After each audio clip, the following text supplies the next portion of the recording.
Hi, how are you?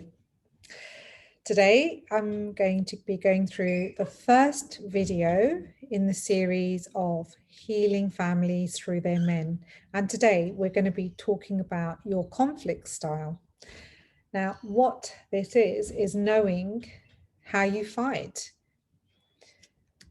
So why is that important? Well, here's the thing. Think about a little boy in the playground, and he's having a fight with another little boy. They often just give each other a quick punch and a tumble, a rough and tumble, and it's over. And a few hours later, you find the same couple of boys playing together. It's all dealt with and finished. Okay. Look at little girls in the playground. They can be really mean. I mean, the first time my little girl experienced like super cruel, mean behavior from another little girl, she was only 4. So go ahead and extrapolate that by 30 years. Now, he's become a lot more violent and she's become a lot more mean. In this video today, I'm going to be making a lot of generalizations about the sexes. Now, we know women have masculine qualities and men have feminine qualities too. So for the purpose of the demonstration of what I'm teaching today, I just want you to keep your mind open and understand that men and women can actually both demonstrate these qualities. So let's look at our primitive brain or our reaction. Our reaction in times of stress and conflict could be to fight, to flight, that means to run away, to freeze, or to fawn. Now, a lot of people don't know what the fourth quality is, the fawn, and we'll get into it. Now, fighting obviously is standing up and fighting back. That could be screaming back, that can be actually physically fighting back. Flighting or running away is when there is a conflict, is walking away sometimes, or sometimes just walking away and not coming back. Okay. Freeze, this could be a clear demonstration of this is if someone's screaming in your face and you're absolutely stunned, and afterwards you say, I wish I had said that back, but at the time you were just frozen in fear. Now, fawn is like the character Cinderella in Disney, where her stepmother has constantly bullied her, told her to do certain jobs in the kitchen, or basically treating her quite badly, and Cinderella doesn't stand up for herself and is quite passive. People who fawn usually just do whatever they need to do to keep things peaceful and you know, not to cause a fight.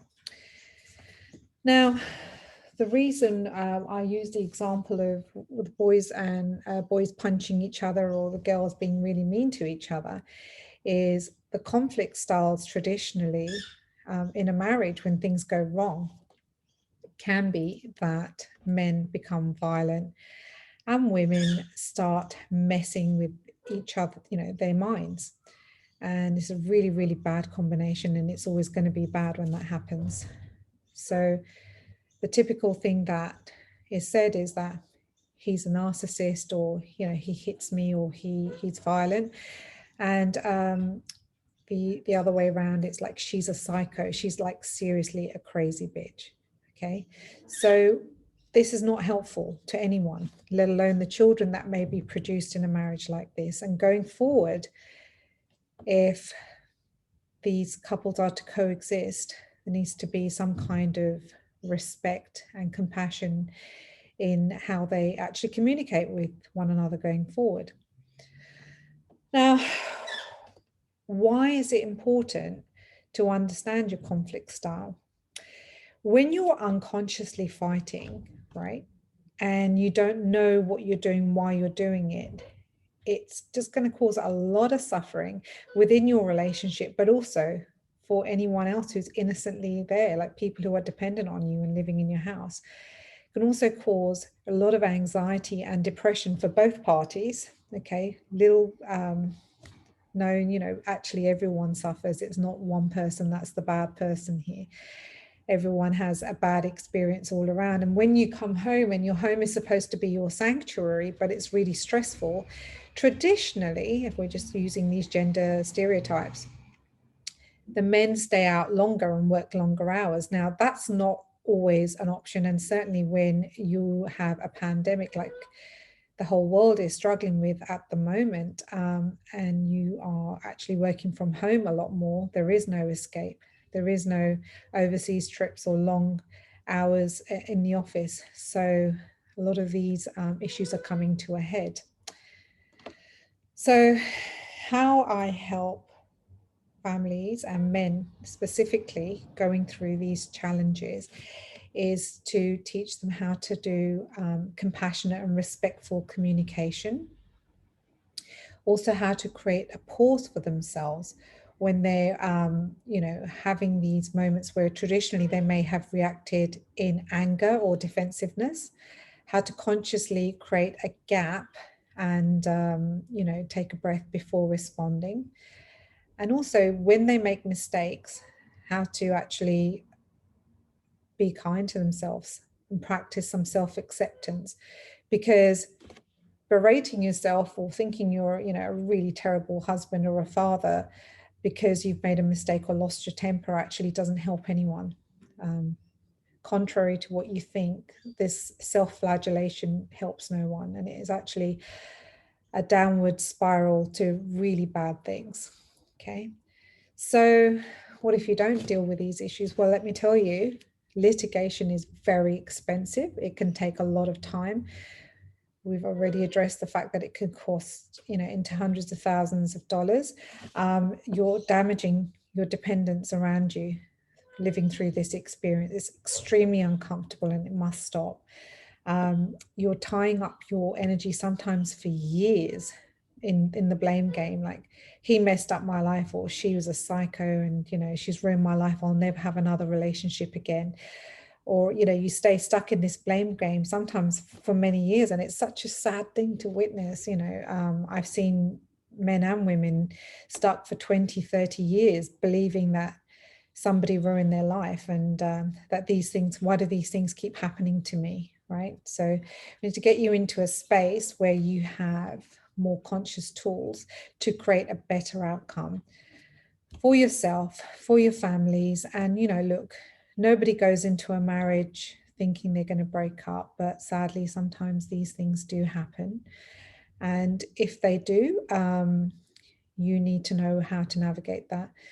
The number one cause for relationship breakdowns is expecting someone to live outside their value system and in your value system. I have gotten to know over the years that this does happen for both men and women, right? So I believe you. If you're a man who's saying that you're actually copying abuse from your wife too, I believe you. But no one is innocent in any dynamic. And I'll be here. I can help you with one-on-one sessions. I can help you with my online program. But please keep in touch. Watch the rest of these videos.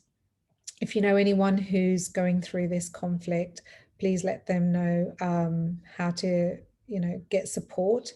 And let's get this conversation going, because we are not doing this very well at the moment. Okay, there's no reason that people should be feeling alone, misunderstood, upset, anxious, depressed, and in deep conflict. And of course, we know it can get very, very serious, and people have conflict to the point that there's violence and death and loss. And, you know, this needs to be a conversation that we're having a lot more openly. It's something that's very close to my heart, as I've shared before, and I'm willing to put myself out there and, you know, be the person that is having this conversation and facilitating that. So if you need to get in touch with me, it's ranicoaching.com. And also just please drop a comment and any questions you have below this video, and I'll address them in further videos.